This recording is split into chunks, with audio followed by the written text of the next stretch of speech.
এই বড় ভাই যা কব তাই হবো। কিসের বড় ভাই? এই বড় ভাই চিনো?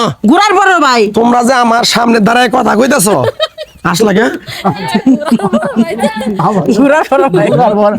ঘোড়ার বড় গোসা থলি বড় হবে। এই আসসালামু আলাইকুম স্যার। বলেন তোর নাম কি সোহেল না? জি সোহেল। তুই জানোস না যে এই বাড়াতে যে তোর লেবার খাটাবো যার মাধ্যমে হে আমার লগে আগে কথা কয় এই এই করো কাম পরে করো ওড়ো পরে কাজ করুন। ওড়ো তোর লেবার কয়জন খাটে বাড়ায়? আমার 70 জন খাটে। 70 জন প্রতি মাথা পিস 100 করে টাকা দিবি প্রতিদিন সন্ধ্যায়। আমি এনুজনে না হন নাকি আমার ক্লাবে আছে, ক্লাবে যেটা দিয়ে পরের দিন কাজ ধরবি। কারে টাকা দেবো? আমি কে?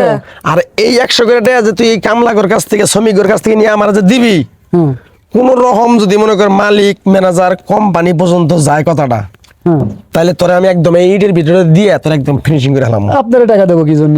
হ্যাঁ আপনারে টাকা তুই আমার লগে কথা কইছিস কেন? মারুন। এই বেটা তোর বাড়ি কই? বাড়ি কই? এই, কি হলো? আয় দাঁড়ান। এই, মারেন কে? আপনি মহিলা মানুষ, আপনি আমার সামনে যান না। আজব তো ওরে মারেন কে? মারতাছে এদিকে। আমাকে ম্যানেজার আপনি মারেন কে? মারুম না কি ওর সময় দেবো? একটাও দিব না। আপনি কি মনে করছেন? কে টাকা দিবে না? আমরা শ্রমিক দেখে আমরা বাসা পানা। একটা কথা হবো না। হ্যাঁ, কিসের এই বড় কথা? ভাই যা কব তাই হবো। কিসের বড় ভাই? এই বড় ভাই চিনো? ঘোড়ার বড় ভাই। তোমরা যে আমার সামনে দাঁড়ায় কথা কইতাছো আসলা কে? ঘোড়ার বড় ভাই। ঘোড়ার বড়